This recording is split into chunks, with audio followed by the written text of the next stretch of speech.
Afternoon, ladies and gentlemen. It's about 12:20 on January 9th, 2025. My name is Mike Kelly. I'm the chairman of the Board of County Commissioners for Johnson County, Kansas. We're here for an agenda review for the agenda on January 16th, 2025. At this time, I'd ask the clerk to go ahead and call the roll of the electeds.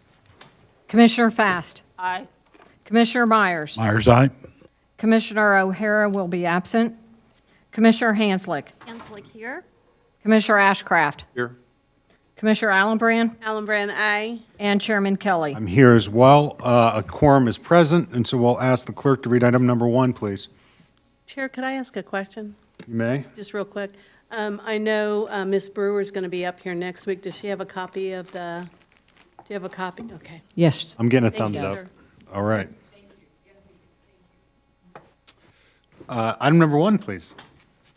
Consider authorizing a memorandum of understanding with Johnson County via DTI and Johnson County Park and Recreation District, JCPRD, for the participation in and funding of Johnson County's volunteer management solution, Samaritan, and authorize the county manager or their designee to execute future renewals or non-material changes to this MOU.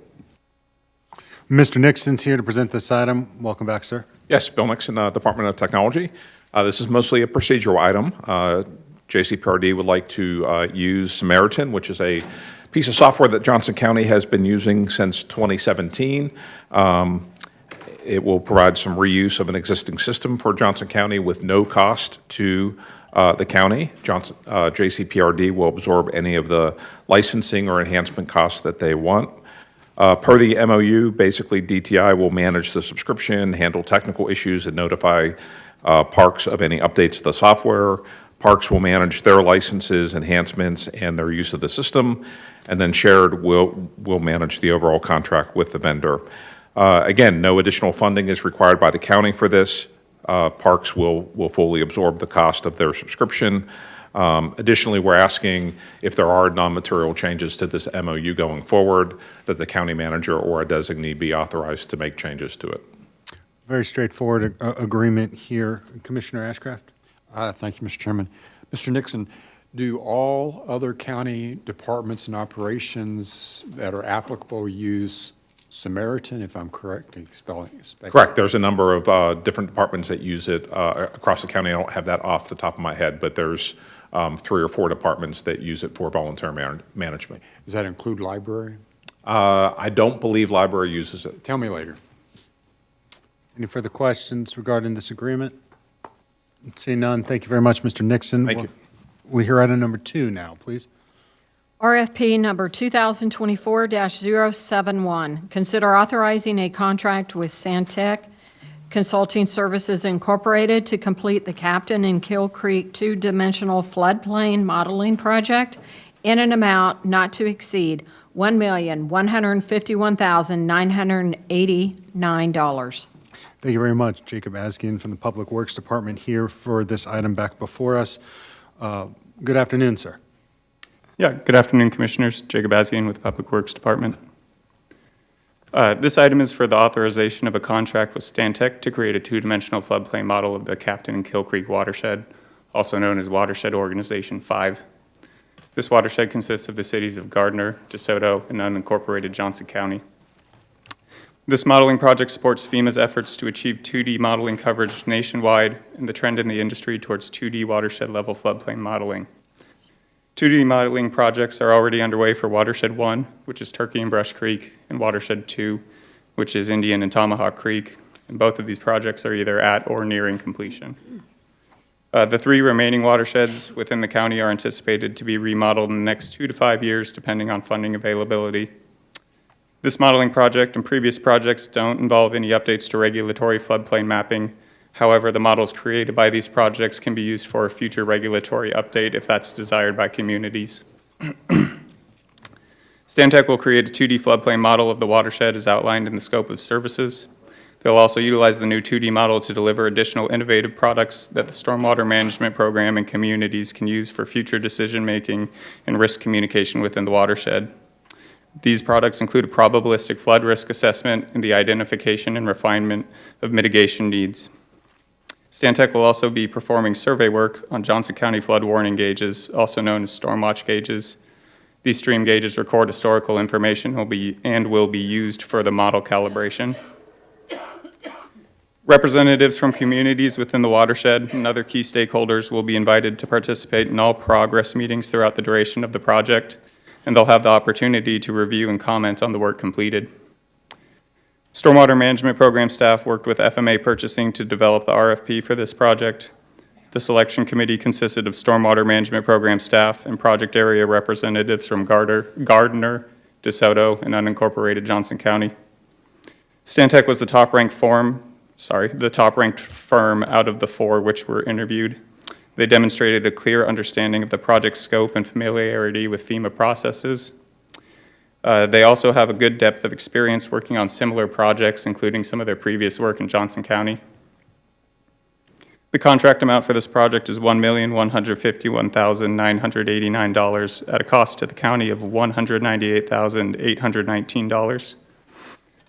Funding will come from a combination of a FEMA grant award and the previously adopted 2025 Stormwater Management Program expenditure studies budget. And just as a reminder, the board approved both the acceptance of the FEMA grant and the program expenditures back during the business session meeting on October 10th of 2024. That concludes my presentation. Happy to answer any questions you have at this time. Thank you very much, Mr. Asgian. Commissioner Ashcraft, questions? Thank you, Mr. Chairman. Mr. Askin, Yeah, is this your first time before us? it sure is. Well, welcome, welcome. So Thank you. are we pronouncing your name correctly? Yeah, you got it. One of the first times I heard it. Very Usually, good. I've heard a lot of variations of it before, so. I won't tell you what people do with the name Ashcraft, okay? It's in private. Very good. Just a couple of questions. The range on the proposals Yeah. is not that great in terms of cost, but there was one firm that was ranked a little bit better in terms of cost. So Yep. the question I often ask is, so what is the compelling reason for selecting Stantec versus firm, I believe it was Firm D? In Yeah, terms so- of the selection process? Yeah, so this project did follow the purchasing department's standard procedures. Cost is factored into that. It's one of the considerations, but not the only consideration. Stantec was the top-ranked firm, and that was with and without cost factored in. So they scored well in every category. Is there a compelling reason why they were not selected? And we can discuss that Yeah. offline, if you would. Yeah, I would just say they were the top-ranked firm. They scored the best in all the categories. They seem to be the most qualified to do the work out of per the selection committee. So, Maybe we can visit offline. sure, no problem. Further questions on this one? okay. If I have a problem, I'll talk to you. All right, Mr. Asgian, thank you very much for the presentation. Thank you. This time, we'll hear item number 3, please. Consider approving the December 5th, 2024 business session minutes. Commissioner Fast was absent and will have to abstain. All right, any questions on those minutes? Seeing none, how about item number 4, please? Resolution number 004-25, consider adopting resolution number 004-25, authorizing the acquisition by condemnation of the rights of way and easements necessary for the Black Bob Road Safety Improvement Project between 153rd Terrace and 159th Street. Mr. Sims, welcome back. Good afternoon, Ryan Sims with Public Works. We have been in the process of acquiring right-of-way since May of last year for the safety improvements to Black Bob Road. These improvements are in partnership with the City of Olathe, who will be administering the project. As of today, 5 of the 8 property owners from whom the county needs right-of-way have accepted our offer. We are still in contact with the remaining owners and hope to negotiate an offer for the frontage needed along their property. But if we're unable to negotiate an offer, it's important to maintain the project schedule. There are still 3 to 4 months of utility relocations that will need to take place in advance of the road construction, and they can't begin until all the right-of-way has been acquired. Our plan is to construct the road safety improvements this summer. In order to ensure that all of the right-of-way is obtained in a timely manner, it's important to begin the eminent domain process. If there are any questions at this time, I'll be glad to answer them. Thank you very much, Mr. Sims. We do appreciate you letting us know and understand the timing that's required statutorily when it comes to potential condemnation for easements. I definitely encourage you to continue those negotiations, but I understand the timelines are what they are in the hopes that we don't have to utilize the process, but understand why it's coming before us. Commissioner Ashcraft? Before next week, if we could visit, I would appreciate it. Absolutely. Thank you. The questions or comments at this time? Seeing none, thank you very much, Mr. Sims. Item number 5, please. Invitation for bid, IFB number 2024-074. Consider authorizing a contract with Zones Incorporated for the purchase of Microsoft Government Cloud Enterprise Agreement in the amount not to exceed $2,160,715.76 annually for a 3-year agreement with the option to renew for 2 additional 1-year periods. Thank you very much, Mr. Nixon. Sorry we didn't put these back to back for you, but thank you for sticking around with us. Tell us more about this Microsoft Enterprise Agreement. Yes, so this is a renewal of our Microsoft agreement. Current 3-year agreement expires at the end of this month, so we do need to take some action to renew. We considered a number of different options that Microsoft has in terms of their software. There were 4 different options that we considered, and we're selecting, actually 5 different options, I apologize. And we're selecting option 3, which provides some advanced security, compliance, and phone support that we want to support for future growth. This might be a bit of a sticker shock. It's over $2 million. It's a 55% increase from what we paid in 2022. But part of that is the new features that are coming in. It does lock in our pricing for 3 years. It enables strategic planning for example, to move our phone system off of Cisco to the Microsoft environment. And most importantly, I think, if you look at this as a per-user cost across the county, it's about $35 a user per month, which I think helps illustrate, $2 million is a lot of money, but $35 a user per month for your email, Outlook, Teams, OneDrive, all the services that you get from Microsoft that's out there. We did want to make sure we were competitive in this, so we worked with FMA to do a invitation for bid. We got about a 28% discount off of the list price and did get a number of different offers from the vendors. Again, the enhanced features are security. There's some advanced threat protection and data loss prevention that will be important for us. Most importantly, from a legal perspective, there are some additional features related to compliance that will ease things for PEG and team around e-discovery and data governance needs that they have. And as I mentioned before, it does enable us to start using Teams phones so we can start migrating away from a very expensive Cisco environment. This agreement does cover the library, parks, CFD2, Extension Council, and ELI. They will be responsible for paying their own share. They get invoice for that, so there is no county funding being provided to those entities. They will pick up their full share. And I think that is all my notes on this item. Thank you very much. Not to get too deep in the weeds, but one curiosity I have is what is the current cost we pay for the Cisco-based program? So it's probably about $10 a user per month. Okay. It is hard to judge that because of the way that we have the hardware's on-prem and things like that, but it will be significantly less expensive. We're not going to move to the Teams environment immediately. We did do a 2-year agreement with Cisco as part of that transition period. So there's going to be a transition period that happens, but we do plan to sunset the Cisco agreement. If you remember, early December, I came to you and said we're doing a 2-year rather than 5-year agreement with Cisco because this was part of our strategic plan. Thank you. Commissioner Ashcraft. Thank you, Mr. Chairman. Mr. Nixon, I have a number of incidental questions, both functional and process, but one I've got to ask. Under option 3, Crayon and SHI have the exact same amount, even down to the penny. How does that happen?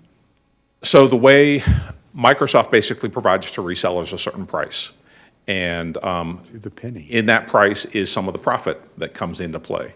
Each reseller gets to decide what they want to do. So my guess would be that both of those vendors decided to not basically pass along any additional savings from what the cost is from Microsoft. I'm guessing at that, but Okay. Well, it's a pretty good educated guess, I think. we can discuss the other items further. Thank you. Of course. Commissioner Hanslick. Thank you.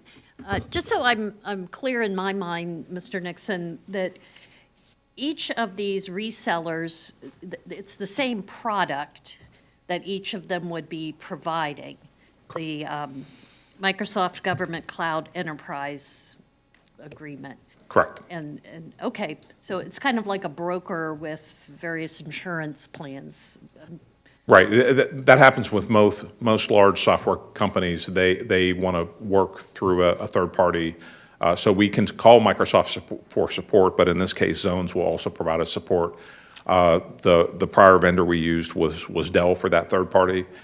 This is just sort of a standard model that most large software providers take. Thank you, appreciate that. Sure. Seeing no further questions on this one, Mr. Nixon, we'll see you back next week. Great, thank you. And finally, item number 6, please. Invitation for bid, IFB 2024-068. Consider authorizing term and supply contracts with multiple dealerships in the amount not to exceed $6 million aggregate annually for the purchase of vehicles and police motorcycles for a period of 1 year with the option to renew for 4 additional one-year periods. Robin Lyons, Purchasing Manager, here to present this annual item. Welcome back. Good afternoon, Chairman Kelly and Commissioners. Robin Lyons, Purchasing Manager. So December 4th, 2024, the Purchasing Division publicly opened sealed bids for Invitation for Bid 2024-068 Metro Vehicle Bid Model Year 2025 for the purchase of vehicles. The solicitation was advertised in the county website and electronic bidding site powered by IonWave Technologies. 204 firms were notified, 14 firms responded, and all are being awarded contracts. So those firms are Cable Dahmer of Topeka, Gary Crossley Ford LLC, Landmark Dodge, MHC Kenworth Olathe, Mole Chevrolet Inc., Nextran Truck Centers, formerly Westfall Odell Truck Sales, Olathe Ford, Premier Truck Group of Kansas City, which is formerly Kansas City Freightliner, Robert Chevrolet Buick, Rush Truck Centers of Missouri Incorporated, formerly Summit Truck Group, Shawnee Mission Ford, State Line Nissan, Tesla Incorporated, and Jaegers Cycle Sales Incorporated. The contracts are for vehicle purchases, including heavy-duty trucks, sedans, utility vehicles, pickup trucks, vans, police vehicles, special service utility vehicles, all-electric and plug-in hybrid vehicles, and police motorcycles. The contract term is for 1 year with the option to renew 4 additional terms upon mutual agreement with a not-to-exceed aggregate annual expenditure amount of $6 million. Johnson County served as the lead agency for the Metro Vehicle bid that allows government agencies within the Kansas City metro area to piggyback off of the contracts. The following entities participate in the joint cooperative procurement and have agreed to the contract awards referenced: City of Independence, Douglas County, City of Lee Summit, City of Merriam, Metropolitan Community College, City of Kansas City, City of Raytown, Jackson County, Greene County, Missouri, City of Edgerton, City of Olathe, City of Overland Park, Kansas City, Kansas Board of Public Utilities, Unified Government of Wyandotte County, Buchanan County, Missouri, City of DeSoto, Water One, Miami County, Lee's Summit R through 7 School District, Clay County, and Shawnee Mission, or Shawnee Police Department. The contract awards are made available through Mid-American Regional Council, through their regional procurement cooperative program, allowing government agencies to piggyback off of the contracts, even if they're not listed here on the briefing sheet.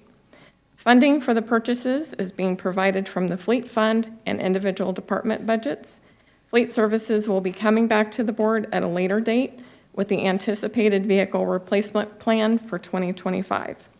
To ensure the lowest cost and best value, at the time a vehicle is being purchased, Fleet Services will review the bid tabulation, which is included in your briefing sheet in your packet, and request quotes from the dealers that provided a bid for the items, including features, purchasing the lowest cost provider that meets specifications. Fleet Services is present for specific purchase information if there are any questions, and with that, I stand for questions. Thank you very much, Ms. Symes. And just to clarify, this isn't highlighting which vehicles will be chosen through the vehicle replacement plan. You discussed the way in which we would move forward within the 14 different dealerships that qualify. These are simply the term and supply contracts as are being agreed to by the other various entities that you mentioned. That is correct. Thank you. Commissioner Ashcraft, questions? Thank you, Mr. Chairman. Ms. Lyons, is there any ongoing cost for our participation, our involvement in this process, or do the cities and these other governments, do they pretty much just go directly to the dealers and handle the process of acquisition themselves? The county only administrates this process here. That's it. So there's no We have additional no other add-on cost? involvement. Okay, very good. And you indicated that of the cities listed, others could join in at any time just by acknowledging this bid or this proposal. Is that correct? That's correct. But there are several cities, I'm just looking, Shawnee, Lenexa, and others that aren't. Is there another bid package out there that they use, or do they do it individually? Do we have any sense on that? I don't have the information on that. I don't have a sense on what they use. Okay, I'm assuming they probably use these contracts as well. They're just not listed here. okay, fair enough, fair enough. And then finally, could you clarify, how do we know that when the acquisition of vehicles is actually pursued, that we are able to get the best value for the requested vehicle? What process do we go through to buy, say, a new sheriff's car or a new dump truck or whatever? How does that work real quickly? So by awarding these contracts, and they are term and supply contracts for the county, the policy indicates that the departments have to go to these contractors first in order to get quotes and move forward with the lowest cost provider. If there is a vehicle that is not under these contracts, then the county can go outside that.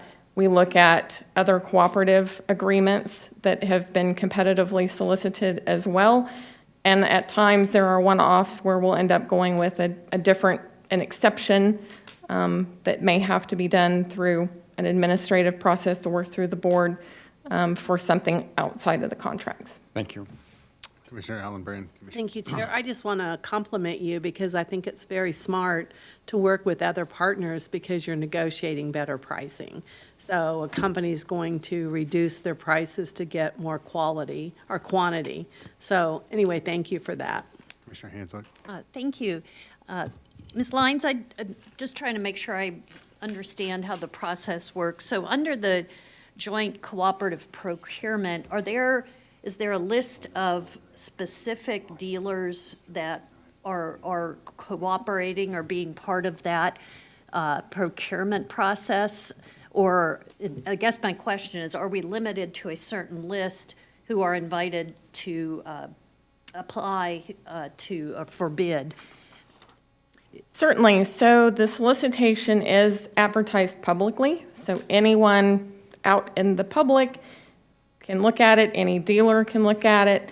We do work closely with the other entities in developing the specifications for this solicitation and ask them, do they have particular dealerships that they want included or reached out to individually, even if they're not in our database as it is, and we reach out to those and make sure they're included. Thank you, I appreciate that. You're welcome. Any objections to putting this on consent? We'll see it there. Thank you very much. A point of order, Commissioner Ashcraft? Yes, Mr. Chairman, I just wanted to take a moment for the astute observer of this dais. There's a new face sitting up here, and I just wanted to recognize Megan, not Rachel, Johnson. She will be the permanent replacement for April Mobley, who's been kind enough to fill in that very important function to help control the county clerk who controls the county commission. So welcome, Ms. Johnson. Thank you very much. Well, be excited to have several new team members next week, and we look forward to that. With that, we have ticked all the items for next week's agenda. Therefore, we are adjourned. Everyone have a great and safe afternoon. Thank you, Mr. Chair.